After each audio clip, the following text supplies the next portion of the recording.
This is your 10-minute golf exercise routine. This can also be your 10-minute golf warm-up. Remember, you're going to be on the course for a whole round for 2 or 3 hours. It's worth taking 10 minutes at the beginning to warm yourself up rather than waiting until the 4th hole when you're warmed up. Throughout much of this exercise, I'm going to talk about your neutral spine, hinged hip golf posture. That's a hinged golf posture.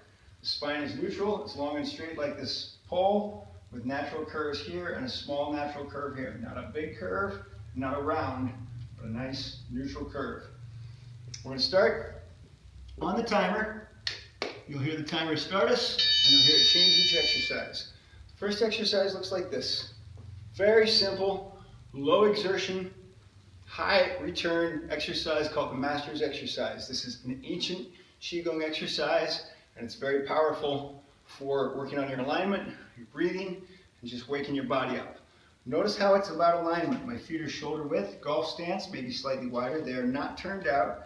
They're nice and square, and the knees are coming down right over the toes. They are not buckling in like that. So train yourself to keep these fired enough to keep those knees right over the toes. And also notice I'm not hinging yet. In this one, I'm staying nice and straight, compressing the bones, compressing the joints. And look at the shoulder action.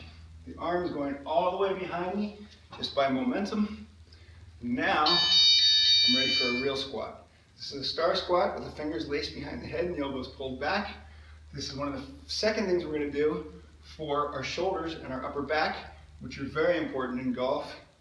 We're pushing the butts back, weights on the heels when we're back, and we're up on the toes for a second when we're up. So I want to actually lift my heels off the floor at the top of the squat, and I want to sit back into them at the bottom of the squat. My chin is tucked, my head is forward. Ideally, eventually, you're going to get all the way down to this flat, coffee cup flat here, where the hip crease is below, at or below the knee. Now, we're not all ready for that, and as you're not ready for that, this is a fine squat just like this.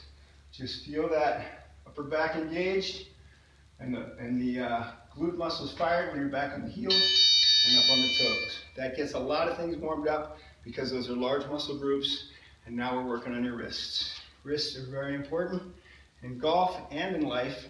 You turn these both directions. This is the non-dominant direction, and then get in the dominant direction. This is how most people prefer to turn their wrists. And after just about that long on that, you're going to put them together and just real gently run them through like this. Working those wrists all the way around. And then the last thing you do in this 50-second bit is to move those wrists forward and back like this. Okay, notice how they're in one plane.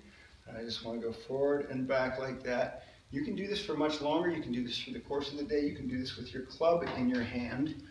Some people even weight their club and do this, and it's very helpful.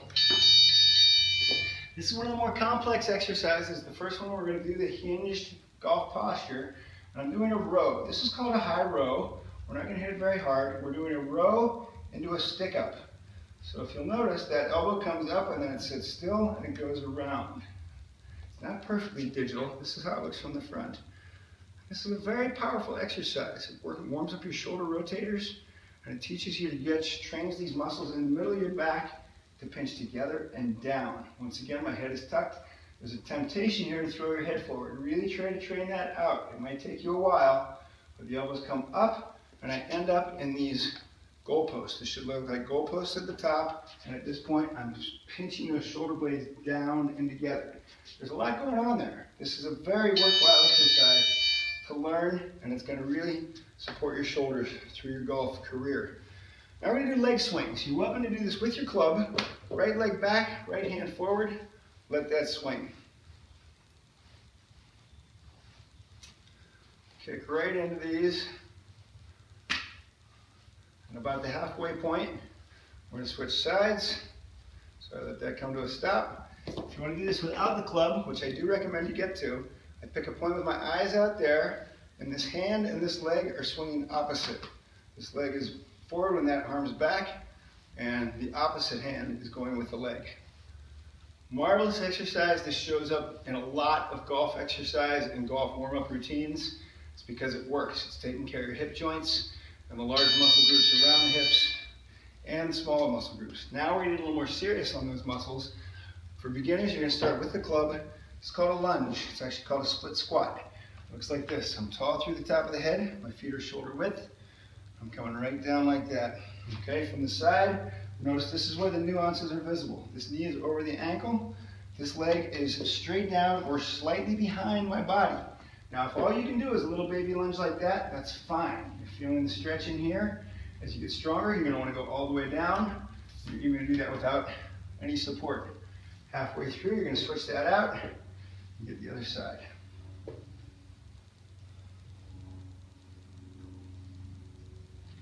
Dropping that back knee towards the floor. Strong on the heel, knee over the toe. Now we're going to do the hip hinge. The hip hinge, I'd like you to hold your club against your back with your thumbs turned down like that. Push your butt back a little bit and hinge down until you feel your hamstring stretch. And come back up. Hinge down until you feel the hamstring stretch, and maybe you can even feel your low back stretch. It's a very powerful low back strengthening exercise. You spend a lot of time in a hip hinge in golf, so it's good to hinge this further than you need to for the game, so that you're strengthening up this whole functional line of muscles from here all the way around to here. Let's find a pause, lean a little bit further, and bring it up. If you can really feel your hamstrings back here bringing you up, you're really getting the hip hinge essence. I'm going to do the low swing twist. So we get our golf posture and our feet. We hinge forward a little bit like this, and we start the twist. The head is still, of course. I'm taking it way back. And as that starts to feel good, you will always stay in one position. I'm changing the orientation so you can see how it goes. But I'm pulling back, I'm pulling this shoulder back when I'm up here, and I'm pulling this shoulder back when I'm up here. After I've done about 5 or 10 of those each direction, I bring it up higher. I'm still in a golf posture. Neutral spine, hinge forward, bringing that back with the head down. Swinging those back and forth. Pulling back, pulling back, pulling back, pulling back. Excellent. We do work on the shoulders yet again. I'm going to stand up tall for this one, and these are slow backward swimmers. Notice my chest is staying forward, and I'm really peeling this shoulder back. I'm training that shoulder to come back, which you're doing two things. I'm training that shoulder, the front of that shoulder to go back, and I'm doing it by bringing the shoulder blade back towards my spine and down into my back pocket. Switching every time. Again, resist the temptation to put your head forward on this. Keep it back. Pull those up. Now, if that's too high for you, it's fine to come down low. You can bring these down low, but you're training a neutral spine, and bringing those shoulders back, and back, and back. Really swimming them. Back strokes. Maybe a little bit of spine twist there, and then we go into a yoga shoulder. Very effective shoulder and upper back stretch like this. Not everybody can get this, and that's fine. You can just grab it here. It's absolutely fine. I'm stretching this shoulder here, all the way back into my spine. Bring that across, and about the halfway point, give it a big dramatic switch. Take them like that. The other side, shoulder down, stretching through here. Exhaling, shoulders are staying down, trying to relax these traps. I can bring this up a little bit, and down a little bit. Always exhale when you're stretching. The exhale is a friend of the stretch. Now we're getting ready for the actual pivot drill. So for a pivot drill, you put your club across your shoulders like this. Assume your golf posture, chin tucked, eyes ahead. We're going to pivot back and forth. We're going to go 3 times each way before we do the follow-through pivot. Again, lower body still. We're getting separation between the upper body and the lower body, and then we're ready to pivot it through. Way back, pivot it through. I've seen some golf pros recommend that you do 80 reps of these a day. We're going to do them for about 50 seconds here, which is going to be short of 80. You'll be somewhere between 15 and 20. Really worthwhile to get your body used to this motion. The twist is not the most natural motion for the body, so it's important to work it a lot if you're going to be golfing. Now we're going to go over to the wall for the final exercise, which is a calf stretch. I consider the calf stretch very important for everybody, not just golfers. I approach the wall where it's just there in front of me. I drop this foot back, at shoulder width, perpendicular to the wall, and I stick that heel down to the floor. And I push back into it. I'm bending that knee. I'm trying to close this angle as close as I can. You should feel that stretch in the lower part of the calf here. Two things we're working here. It's called ankle mobility, and calf stretching is a part of that. So I want to really push back into that and exhale. Ideally, you're going to have 4 good long exhales for each calf.